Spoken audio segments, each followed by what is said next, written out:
So good morning. My name is Kathleen Barton. I'm the education manager for Intel in the Southwest, and I have the privilege of co-chairing the Tempe Kyrene Business Advisory Council, an organization that's been in place for about 3 years now, bringing together business leaders and the education community, primarily from the Tempe Kyrene area, but also some reaches beyond for those people who are interested in education, the well-being of our community, economic development, and personal prosperity. I wanted to welcome you all here this morning. This is our first summit.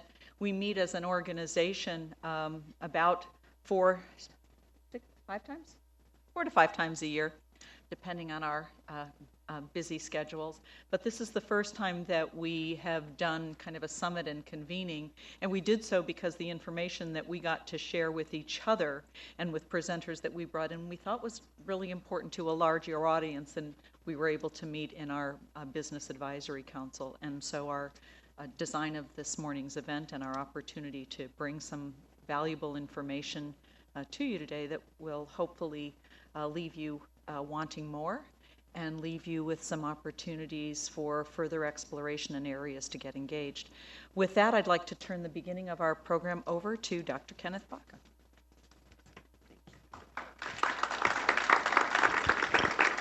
Thank you, Kathleen. And since she named me the director, I think before I get started, I'll go ahead and ask our co-chair of the Tempe Kyrene Business Advisory Council, Mr. Ed Tobin, to go ahead and come forward. And we need to thank him because his group and organization, Farmers Insurance, sponsored the Continental Breakfast. So, Ed?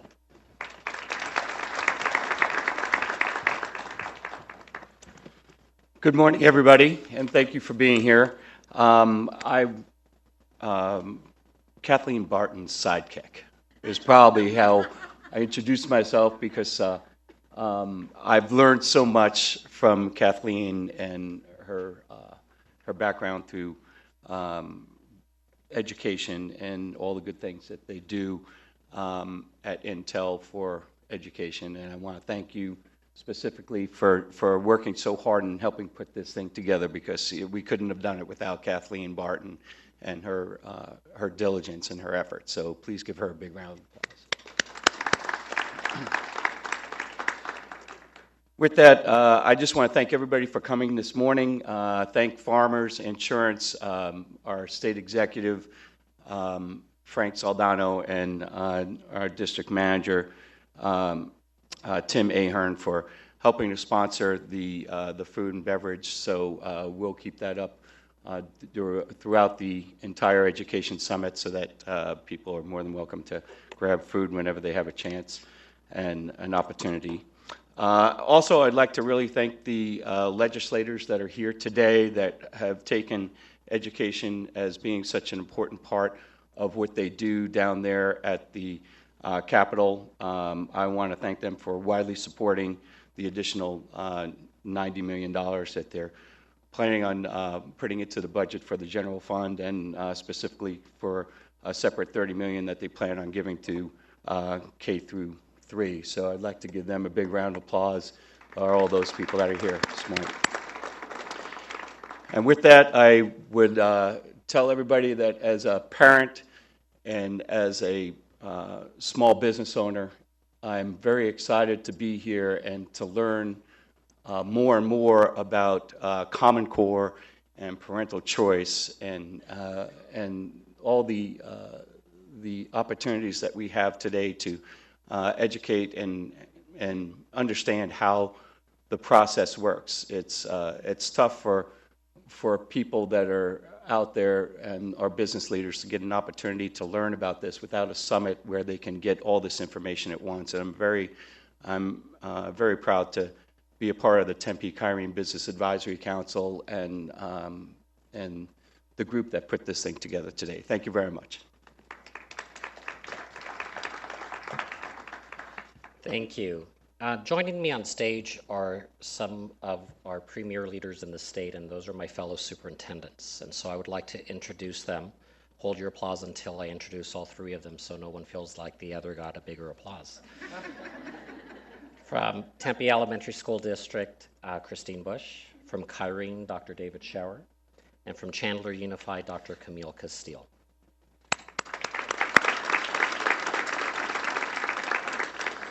On behalf of my fellow superintendents, I would like to welcome you to the first ever Education Summit.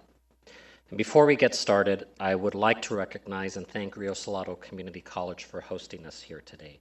Without their work, without their support, we wouldn't be able to start on this endeavor, so we thank them. Also, we would like to recognize the planning team, because this event did not happen on by itself. So if you are part of the planning team, if you could please stand and be recognized.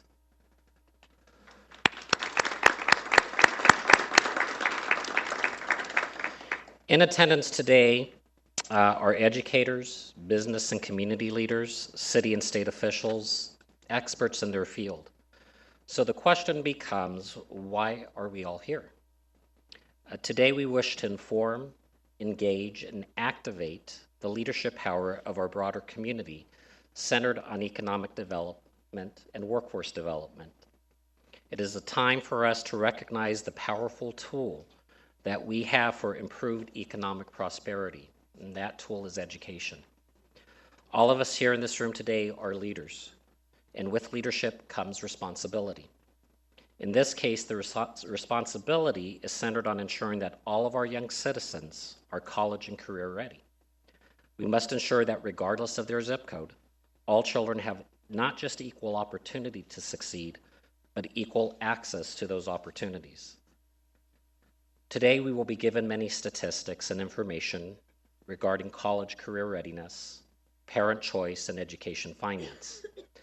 But behind all of these numbers and facts are the faces of why we really are here today. We are here because of our teachers that provide quality education, and because of our students who are the key to the success of our community. We are here because too often we forget that our future economic prosperity depends on them. And so as you go through your day, maybe wondering, why am I here?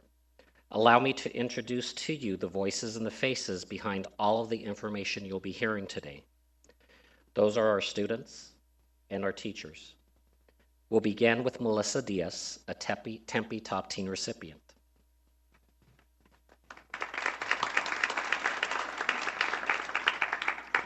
Good morning, thank you. I am the face and the voice behind the statistics and information that will be presented today. And I ask you to please keep in mind the thousands of faces and voices of all students throughout our state. My name is Melissa Diaz, and this is what public education has done for me. As I moved from San Diego, California to Arizona, I have faced new challenges and discovered new things. I had always wondered if I was capable of being in a higher level class, such as honors or AP. I wanted to be smart. I was usually in standard grade level classes. However, when I came to Tempe High School as a sophomore, I was placed into honors classes. I was very excited, yet at the same time nervous because it was my first time in the higher level classes. I was challenged academically, and in doing so, it made me work harder and with more determination because I wanted to demonstrate that I am capable of being in an honors class. As a result, I was successful in such courses. Higher expectations motivated me because it showed me that someone believed in me enough that they thought I can do hard work. High expectations matter because then people can work to their full potential, discover where they are, work towards their goals, and be encouraged by someone's belief in them to do great. High expectations followed by encouragement, support, instruction can lead to growth, success, higher test scores, and grades. There are public school teachers who have influenced me along the way by their supportive, encouraging, honest, and hardworking nature. Some of those teachers include Mr. Lewis, Ms. Bartleson, Mrs. Logan, Mrs. Morales, Ms. Pachuta, Mr. T, Ms. Evans, Mr. Snyder, Mrs. Stone, and Mrs. Jacobs. Each one of those teachers has influenced me because they exemplify strength, commitment, determination, and compassion. They have supported me, encouraged me, taught me, and challenged me so that I can grow and work hard. Teachers like these make a difference in the lives of students because they put so much effort into their job, and it is something that they take seriously. In doing so, they are successful at their job. When they are successful in teaching, their students have become successful in learning. Education is critical to my future prosperity because it means being able to teach members of my family new things. It also means being more knowledgeable about different situations and topics. It is critical to my future prosperity because it means more career opportunities that are gratifying and that will allow me to create a steady foundation for myself and allow me without hesitation to help my family and others. It is important for business leaders and policymakers to know the opportunities that public education offers to students. Public education means giving all students the opportunity for a better life. Investing in education is like planting a seed. If the proper amount is invested at its necessary time, there can be growth.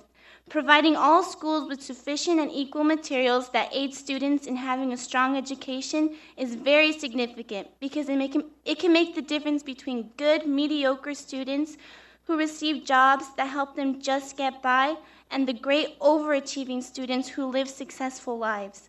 Public education prepares students so that one day they too can go out into society and the workforce. Students can contribute to helping improve the workforce and society. Every student has the capacity to be successful, but did anyone ever tell them that? Some people have big dreams and big perspectives in life, but do those people share their vision with those who need to know so that they too can have a great life one day? What if the strong partnered with the weak, educated with uneducated, experienced with inexperienced? There's potential for serious positive change. Public education offers the opportunity for students to know that they can have open doors of endless possibilities based off of their goals, dreams, and willingness to put in their effort, determination, and hard work into fulfilling those dreams and goals. Thank you.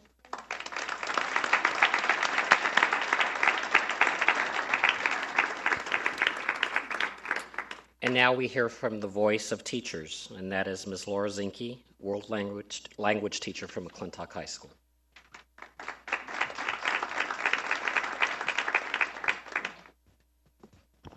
Good morning. Thank you for allowing me to be here today.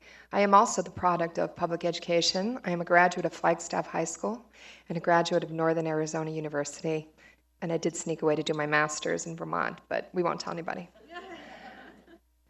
Nelson Mandela once said, "If you speak to a man in a language he understands, you speak to his head. But if you speak to a man in his own language, you speak to his heart." So it's my hope today that we come together to share a common language, to share a common philosophy, and a genuine passion for the students of our community, for the teachers, and for all of those that impact student achievement and student success, such as yourselves here today. As an educator, my job has changed considerably over the past 29 years. It's that passion for teaching and for students that has kept me in the classroom all of those 29 years on the campus of McClintock High School. In our world today, the role of education and educators has changed considerably, but one constant has remained the same: the belief that all students can be successful, no matter where they come from or how prepared or unprepared they may be. That is the constant and the mission that has always been at the forefront of what we do as educators. We are held accountable and responsible for many new responsibilities in our world today. It's changed a lot since I started on the campus of McClintock. We're held accountable for student achievement, for the inclusion of the Common Core standards, as department chairs, for the evaluation of other members of our department, and for our own personal growth. And last, but certainly not least, for setting the bar high for all students, for making sure that high standards are a product of all of our courses across all our disciplines. And although sometimes these are huge responsibilities, they can be daunting and frankly sometimes exhausting, but we know that without these high standards, we won't be able to help our students reach success. Student achievement is at the forefront of our job. We spent countless hours in our professional learning communities, reviewing our curriculum, modifying our curriculum, coming together to speak that common language that speaks to everyone's heart. We share, hopefully, the same philosophy. Sometimes that can be challenging. However, This work that we do in our professional learning communities directly impacts student achievement and engages all of our teachers in the learning process. Our new evaluation instrument focuses now on the most important competencies, teaching and learning. Through meaningful conversations and observations, the evaluation promotes personal growth that will again directly impact student achievement and student success. And through our commitment and our reflection, hopefully our teachers will help our students be better prepared and better equipped in all subject areas. The new Common Core standards for which we are now responsible focus on developing critical thinking skills. We moved away from rote memorization and performance. We want our students to be better thinkers, better problem solvers.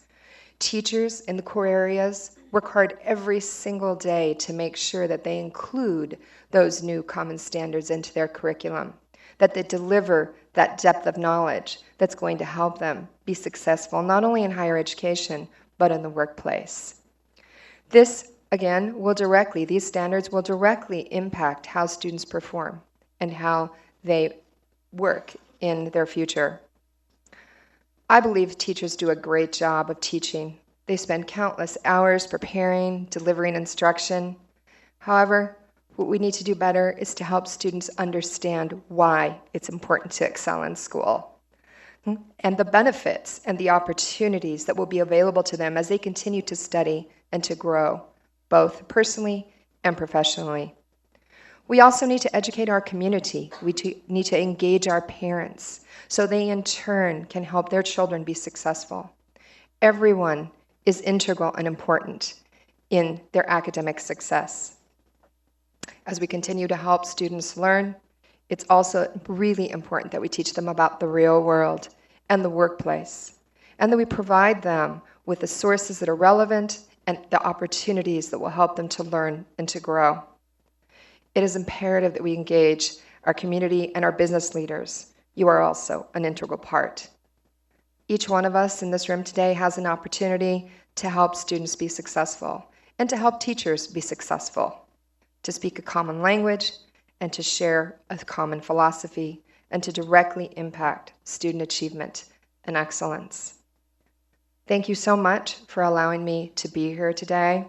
And is there anybody who's graduated from McClintock High School in the audience? Once a Charger, always a Charger. Thank you.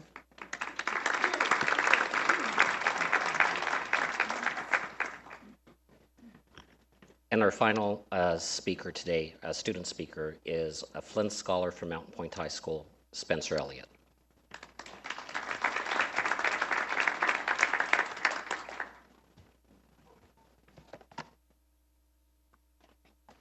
I wanted to say thank you, Dr. Baca, for the opportunity to present today. I would like to start by also thanking you, the teachers, business leaders, policymakers, and all those interested in making our schools the best that they can be.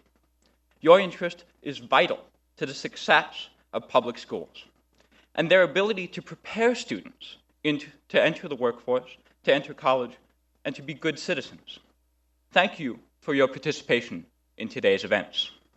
You will hear lots of statistics today, and as you learn about what is happening in our public schools, I'm here to put a face to those statistics and to show you how important your involvement is in student success and why proper funding of targeted school programs encourages students to pursue their dreams.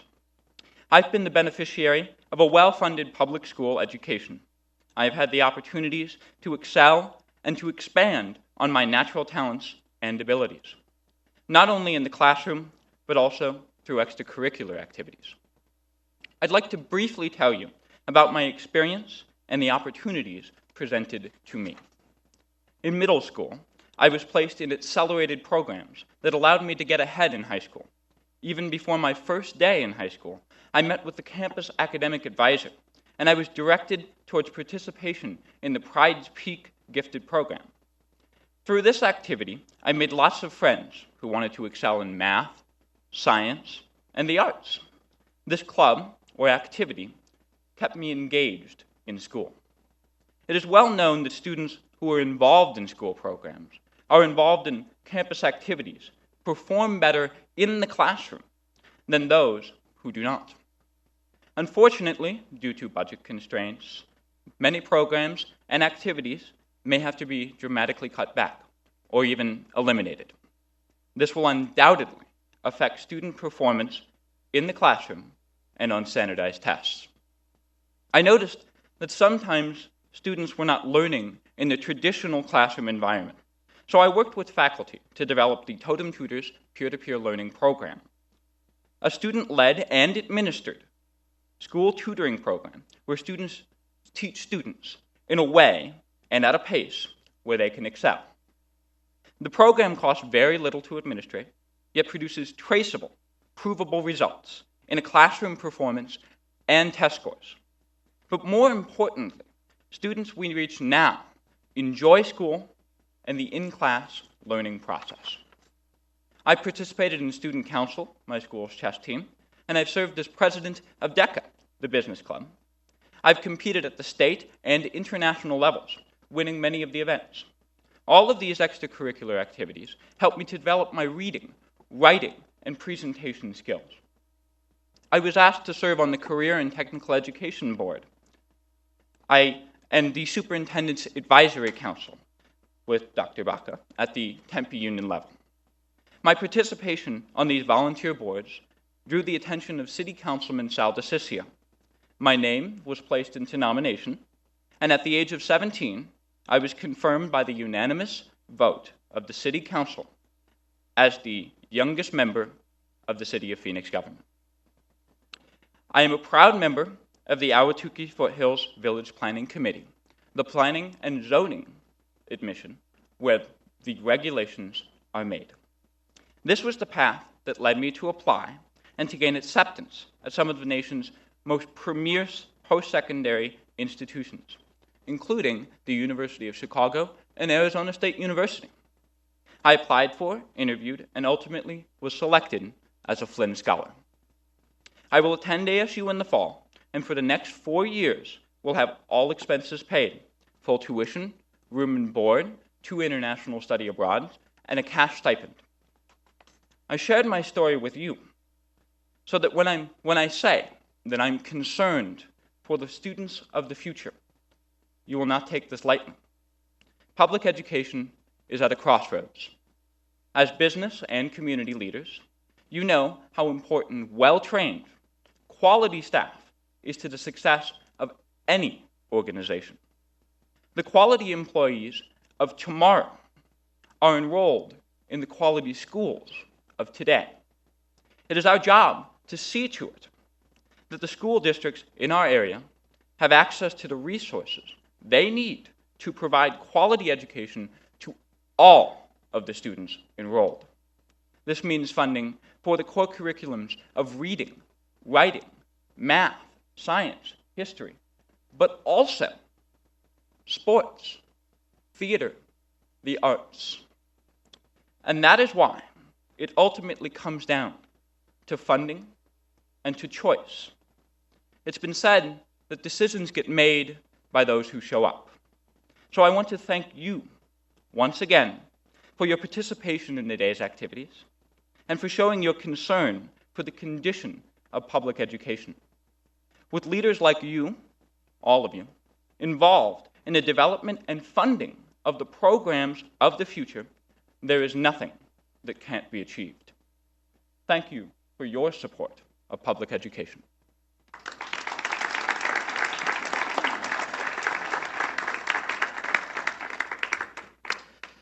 So if you're wondering why you're here today, hopefully they gave you a perspective of not just what can be, but what public education produces. Quality teachers and quality students. And it's because of the support that you have offered that we're able to have these success stories. So for you city and state officials, you know who your competitors are in the future. So you may want to consult them. And before we move on to the next portion of our program, I'd like to also recognize from all the districts, school districts that are here, the governing board members that took the time out of their busy schedules to be here. So if we could have the governing board members from Tempe Union, Tempe L, Kyrene, and Chandler Unified, please stand.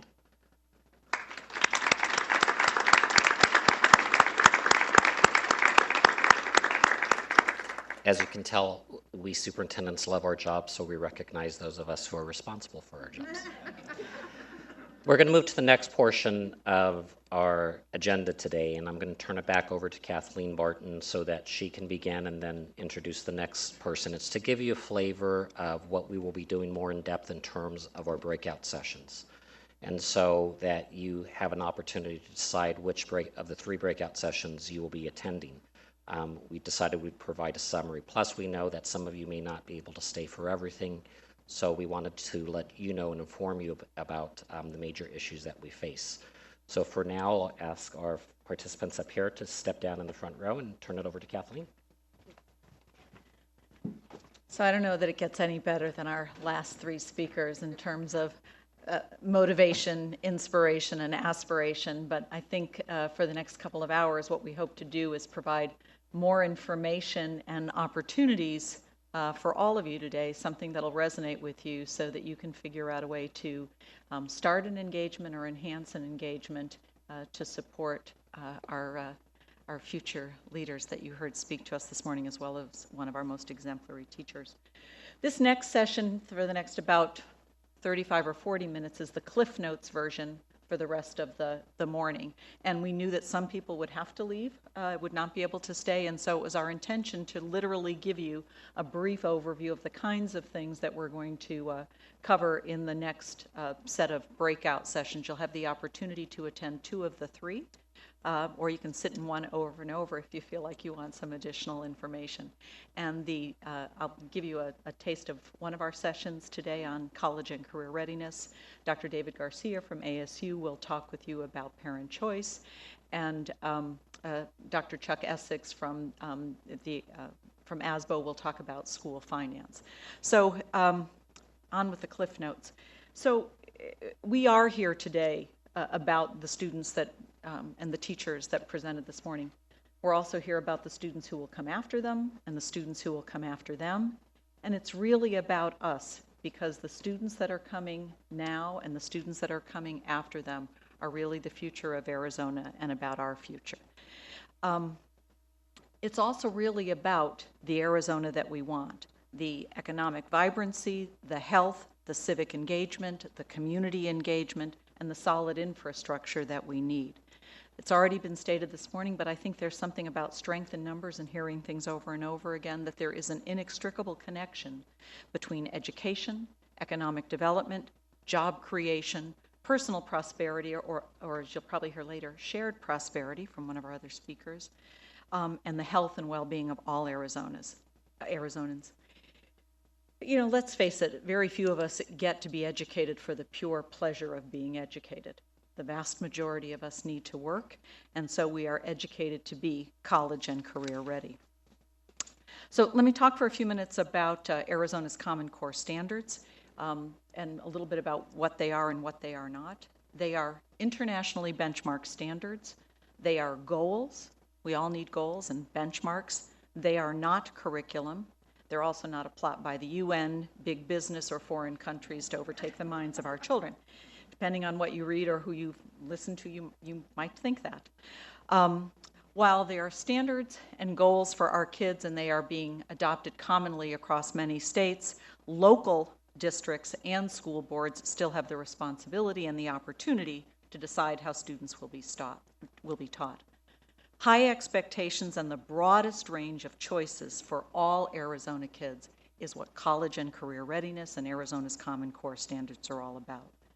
The value of the K-12 education and 12 plus years of experience ought to extend beyond the first choice that a high school graduate makes, the first decision that they make out of high school.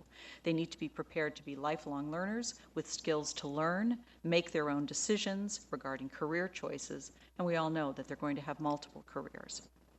College and career readiness is also not about all kids attending four-year colleges. It's about access and the pathway to the middle class. It is about the access to jobs that require some level of post-secondary education.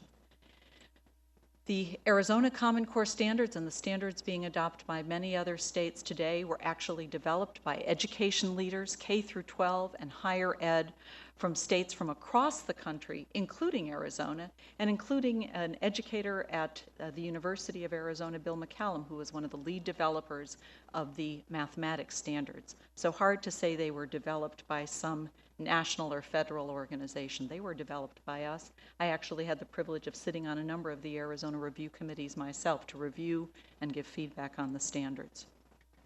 There are fewer standards. They are more deeply taught and help students then to come away with the ability to apply knowledge and skills. They're skills and goals that help develop critical thinkers, problem analyzers and solvers, and good communicators.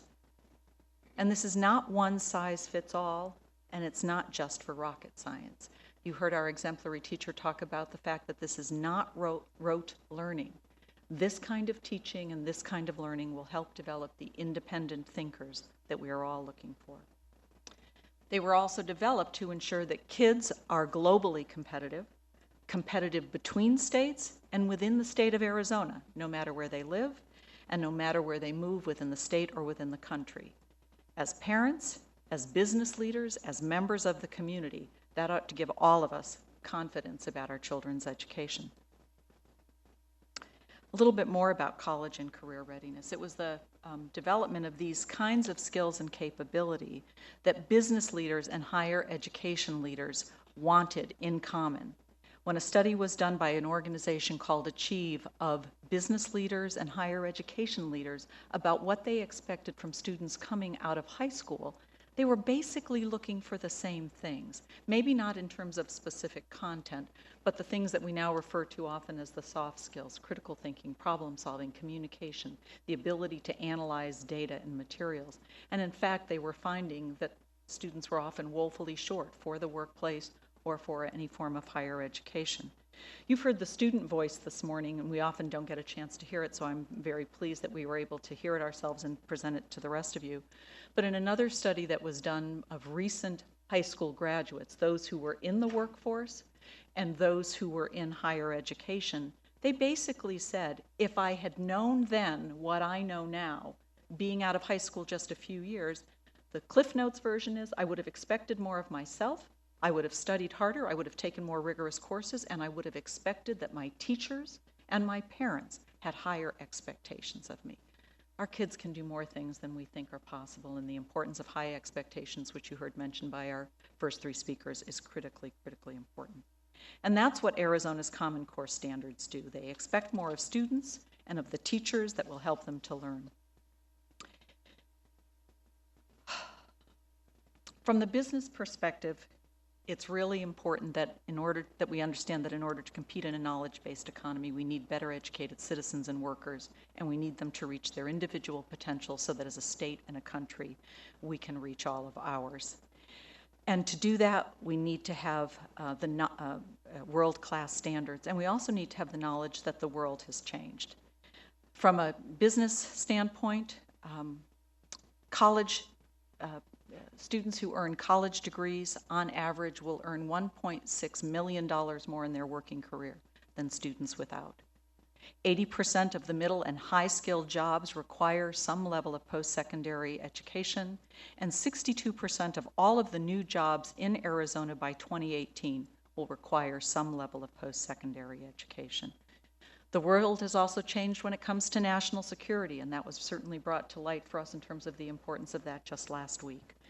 More than 20% of the young people trying to get into the military don't meet minimum academic standards, never mind the standards for foreign relations, intelligence, or cybersecurity.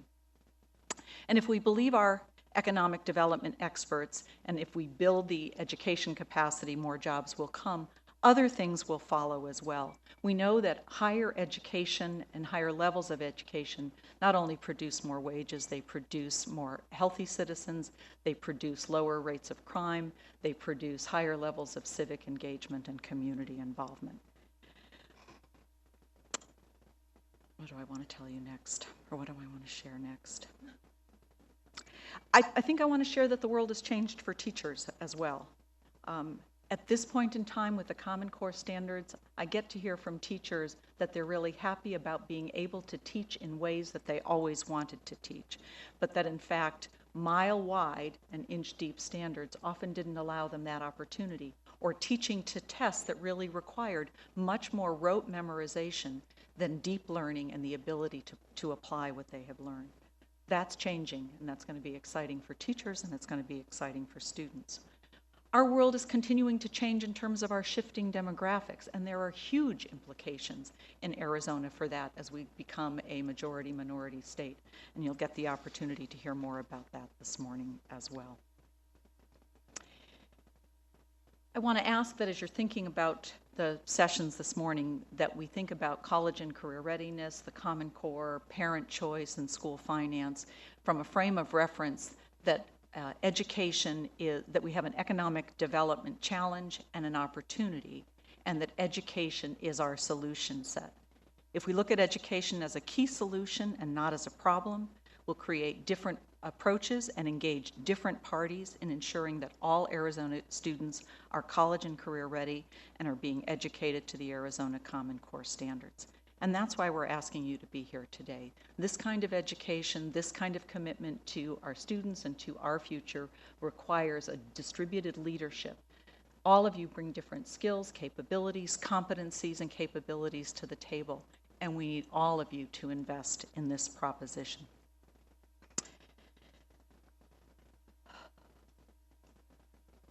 This is all about potential. For our Arizona communities, for Arizona as a state, and for the U.S. to realize its full economic potential. It is about all Arizona children reaching their fullest potential and their future prosperity. And isn't that what we all want? With that, I'd like to ask Dr. Garcia to come up and give his Cliff Notes version on parent choice.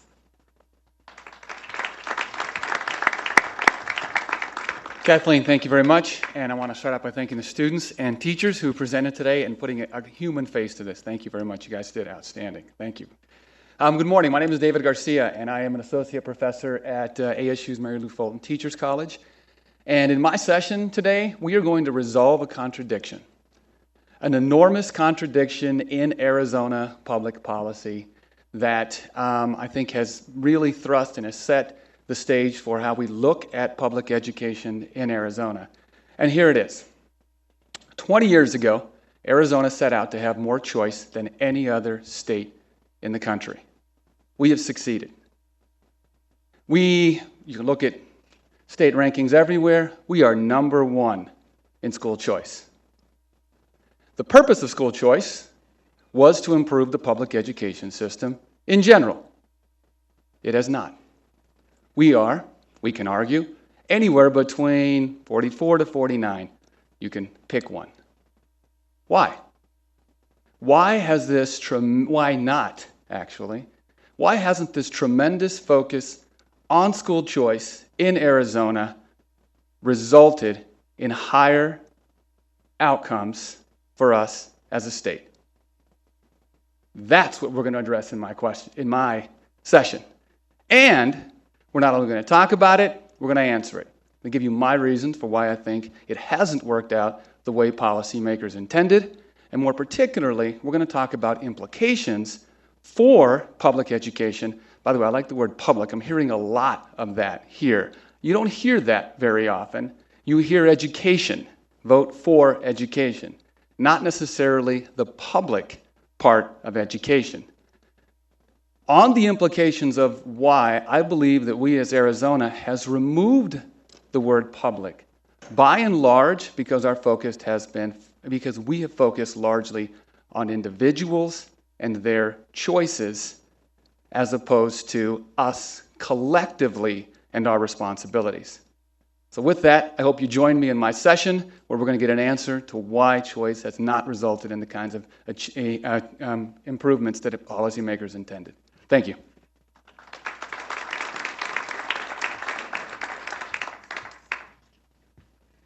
Are there any little tidbits you want to share with us before I call Dr. Essex up? Dr. Garcia? you want to tease us for a minute or two? I'm just asking. You had a little more time allocated. If there were anything that you wanted to throw out, I wanted to give you the opportunity. As a professor, I'm going to speak least. Well, I'm going to buck the trend and be the shortest presentation. there we go. Well, obviously he's going to leave us hanging and waiting for. He wants us all in his concurrent sessions. Thank you very much, Dr. Garcia. I'd like to ask Dr. Essex to come to the stage and talk with us a little bit about school finance. Thank you for having me this morning. I really appreciate the opportunity, how they've set the room up, because I do a lot of school finance presentations, and normally the school finance presentation's a little corner group where they might have 4 or 5 chairs, and then they have these other big rooms where people present. So it's nice to at least be optimistic that you'll get a large group to come and hear about school finance. I want to echo what David said about the students and the teachers, and I worked in the Mesa School District for many years, and anytime you'd start to get depressed or you just feel things were going bad and the world was not going in the right direction, we'd have a board meeting and have teachers and students present, and it was just so refreshing. And what was said this morning was just so enlightening and tells you we do have a really good future. We all need that every once in a while as we really start to feel the world is getting us down. What I'm going to talk about is school finance, which everybody says is very, very complicated. I got an elementary and high school and undergraduate education in New Jersey, and if I can understand it coming out of that system, the rest of you certainly can understand it. And we're going to talk about the concepts that are behind it. I think if you understand the concepts, pieces will start to fit together. And I have some things that I'll promise you that we'll be able to answer from the presentation that you'll hear. And like David, I don't want to give you the answers because then you won't want to come and see. But one of the things is charter schools. And David's talking about choice, and there's a lot of issues on funding of charter schools and funding of district schools.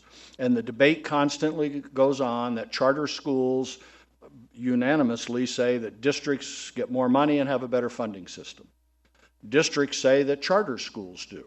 For example, the Cave Creek School District just converted its schools to charter funding from traditional funding and picked up another $2 or $3 million.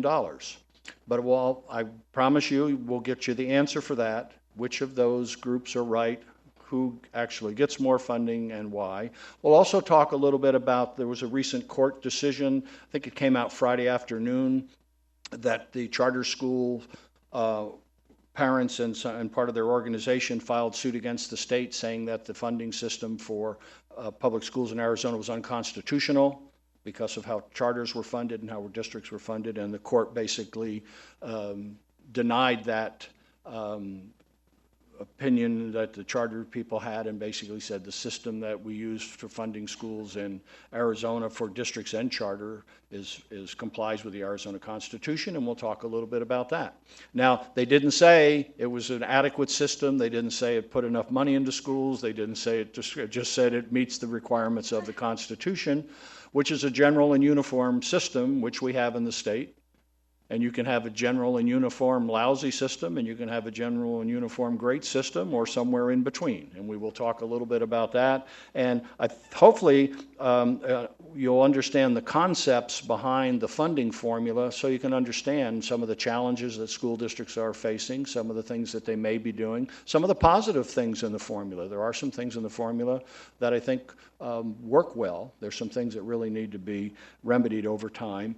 And then we'll also take what I'll try to do an objective view of where we stand in Arizona in relation to the rest of the states. And there's constant debate on that where people say we're at one extreme, some say we're not that extreme, some say it's an adequate system, some say the problem is there's enough money, districts just aren't using it correctly, others say there's just not the resources, and we will certainly cover that.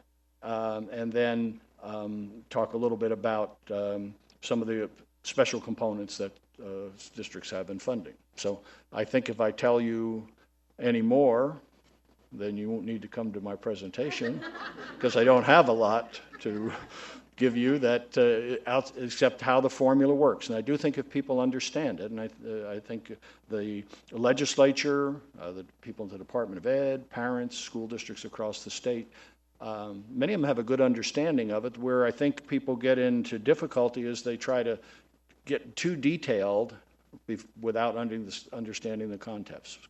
But if you understand the concepts, I think things will fall in place, and I will answer the charter school, I will answer where we are in the rest of the country, and show you why districts may do some things or not do some things based upon how the funding formula works. So that. So you're obviously both rule breakers and you both push the envelope. So David does, I don't. He's just a follower. I don't want to make our director nervous. Where did our director? Oh, there. Our director nervous. And he's looking right now at his watch and saying, "Wait a minute, these guys are supposed to talk a little while longer. Then what are we going to do with our schedule?" Plus, there are some people who will have to leave and will not get a chance to hear the sessions either they're leaving at the top of the hour, etc. So when we did our prep, Chuck, I think you could tease a little bit more if you like, David. I don't know if Dr. Baca suggested that you could, and I'll keep you up here for just a couple more minutes. But to the extent that there are some folks, we have some elected officials and some city leaders who I know won't be here. We know you're going to unwrap and dive deeper in your sessions, and that's really important. But if there are people meeting at 9 o'clock, a couple of key nuggets you'd like them to do that we know we will get a chance to go through. Okay, I'll go first, and David. One of the big issues always is, does more funding and additional funding make for better schools? And the answer is no. Additional resources, if they're used correctly and provide the additional services and assistance that students need and are spent properly, they can and will make a difference. But just more money, because a lot of people say, well, more money doesn't make schools better, and it doesn't. It's the things that districts will be able to do with that money that will make the difference. The other thing is, and I've been doing this for a long time, there's always this constant debate about where Arizona is in funding. And whether we're not near the bottom, we're more near the middle, the numbers are skewed or whatever. And I've been saying this now, I think, for 7 years. And I'll repeat it again here. If anyone can show a national study that when it looks at the operational funding or the revenues going to schools, and we're not in the bottom 3, 4, or 5, I'll go do something else. I'll go teach at ASU and be with David. No, but I've been saying that. We are near the bottom. Now, does that mean the quality of schools are at the bottom, or does that mean a big influx of money would all of a sudden make a big difference? Not necessarily, but there's no doubt, for the last few years, Utah is always at the bottom, and then sometimes there's a state or two in between us, between Utah and where we are, but we're always 47th or 48th in per pupil spending for current expenses. Then the other, and it's a little over $7,000 per pupil. Then what people say is they look at other federal reports, and the U.S. Census Bureau puts together a really good volume about that thick of all the statistics from all the states. And then people will pull that out, and basically it says we're over $9,000 in the revenues that districts have per pupil, when the national average on current expenses is just over $10,000, so we're not that far from the national average. However, if you compare apples to apples and you take all the revenues per pupil in the other states, we're still 47th. Because they go to $12,000 when you look at the money they have to build their schools and to transport their students. There's no doubt. But I don't know if that I don't think that should be the argument. The argument ought to be is where we are there sufficient resources to provide the kind of services that students need, the students you've heard speak this morning? Do we have the money in our schools to do the things that they need to graduate and be successful, to graduate and be competitive with other students across the country? The other thing that we hear a lot, and I'll talk a little bit about it, is equity. And people say, well, we've got a rotten system because we have some districts that are spending $20,000 per pupil. Those districts, there's just a handful of them, and they have 30 or 40 kids, and they really probably about half of 1% of all the kids in the state are in those tiny small districts that do spend a lot. When you take all the large districts in the state, especially the ones above $5,000, they fall very close together. Some have a little bit more because of federal money and things like that, but the majority of districts we have a very good equitable system, an equalization system. Now, the reason I'm so confident that that is true, when you meet with districts, they're all miserable. They don't have enough resources. And it's not like here this morning where you have Tempe Elementary saying, hey, we're fine. I don't know why Kyrene's moaning and groaning. We got plenty of money. We do have a very equitable system. Doesn't mean it's a good system in terms of where we are, but it's very equitable, and equalization has brought people very close together. The other thing is, before we had such an equalized system, we were ahead of 21 other states. We've never been, in any numbers that I've seen, going back a long time, at the national average or above the national average. Well, we were pretty close. We were about 90% of the national average. When we had the system where districts could spend pretty much what they wanted. Overrides were unlimited. But as we moved to an equalized system, it moved us down. Now, it doesn't mean that that's wrong. But it does show that at one time we were a lot higher than where we were today. We were at about 90% of what the national average spends. Today we're at about 73.9% of what the national average spends. And then the last point that I'll reemphasize, does that mean if we were back at 90% of the national average, our schools would be better, we'd have better performing students, we'd have better programs? Not necessarily, depending on how those resources are. And none of you will ever see, your children will never see, back to 90%, because that's about $1.6 billion. And you can talk to Senator McComish today, and I think he will agree there's not $1.6 billion laying around out there, either in district resources or in state resources. But I think we need to determine, and appreciate what Kathleen talked about Common Core, what it takes to deliver that program. What does it cost? What kind of resources do you need? And we ought to target that. And maybe that still keeps us in the bottom 5, or maybe we move ahead. But we need to get away from the argument. But it's important that we all agree that we are near the bottom, and then decide if that's where we want to be. Is that adequate? Because we are there, and we've never been above that, at least in the last 20 years. The other thing as David talks about choice, we do have a lot of choice. And he'll give you the numbers in terms of, when I was in Mesa, we had probably 15% of all our students were going to other than their neighborhood schools. And that was even before charters. Once charters came in, the number of kids going to other schools, and it's good to have that choice as long as the opportunity is there for all students to find the right place for them to be, whether they be disabled, no matter what their issues are, that there's choices for all students if we're going to have choice. So that's a little more detail than I had before. None of you probably need to come because I really don't have a lot more to tell you. It's just like high school again. I thought I was getting away with something, and it didn't work out as planned. Also, Chuck, you're a good example that money doesn't necessarily lead to better outcomes. I think New Jersey has some of the highest, is that right, per pupil expenditures? New Jersey, they're probably in the top 5. And Chuck is a product of New Jersey schools, so. Look at this. Oh, now I'm in trouble. All right, let me give you a little bit more on this in the crux of my presentation. If you're not going to make it, that you leave and understand one important difference, and it's this: choice is not the same as markets. See, we have pushed choice.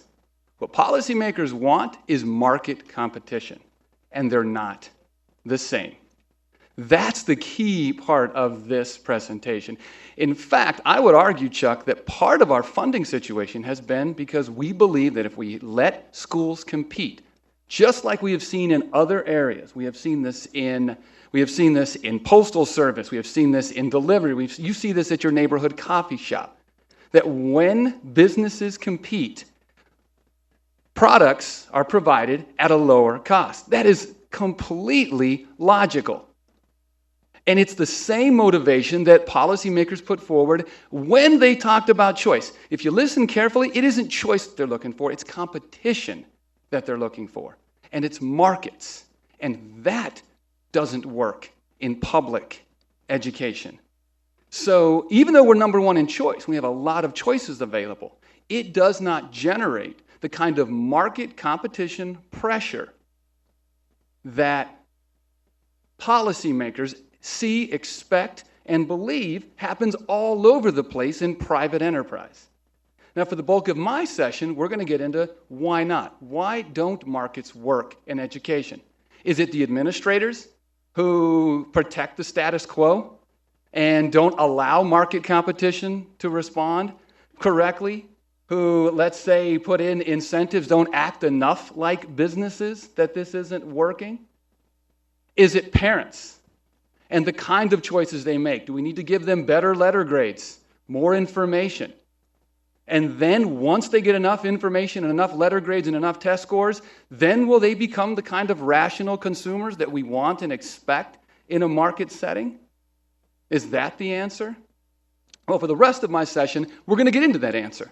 We're going to get into that answer and look at whether or not it is administrators protecting the status quo, whether the state does need to provide more information. By the way, I attend the University of Chicago, actually, and if you talk to an economist about this, they're going to tell you it's an inefficient market. There is not good enough information out there, right? So you have to put enough good information out there, and then suddenly parents will become rational, well-informed consumers. Will they? Don't know. Well, actually, I have a good idea. I'll put it that way, and we'll talk about it in my session. But that has been the primary response to market competition in public education in general. When it isn't working properly, the response is we need to get it to work properly.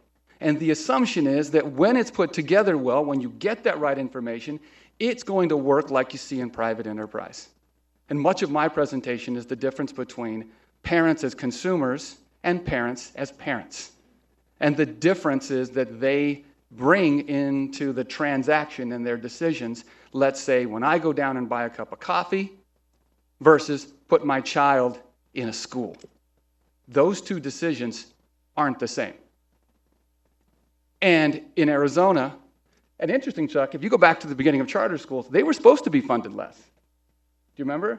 Why? Because if put to market competition, they would be able to achieve at least as much as traditional public schools, or better, because they had no regulations, they were competing for student counts, and they would do it quicker, faster, stronger, more efficiently. I find it ironic now that they're suing the state, by the way.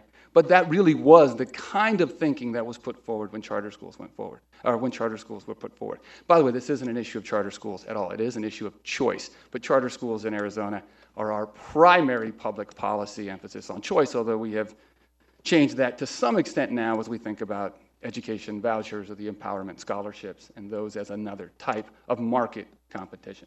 So that's what we're going to talk about. I am going to give you some answer to these things, and my hope is we have a conversation about them as well. So thank you. Thank you. With a little arm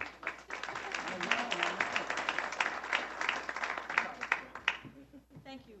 Again, hopefully for those of you, if there are some of you who do have to leave, that's given you a little bit of a Cliff Notes version, but also left you with the interest and the desire to learn more, and that's what we're going to go into next. So we've done some informing in this first hour, and then we're going into the engage section, which really allows us to go a little bit deeper between the two points that two perspectives that you heard offered by David Garcia and Chuck Essex. Dr. David Schauer, John Garcia, and I will also be talking about college and career readiness and the Common Core. And so over the next 2 hours, you will have a chance to dive deeper on two of those three. Sorry, we can't do all three.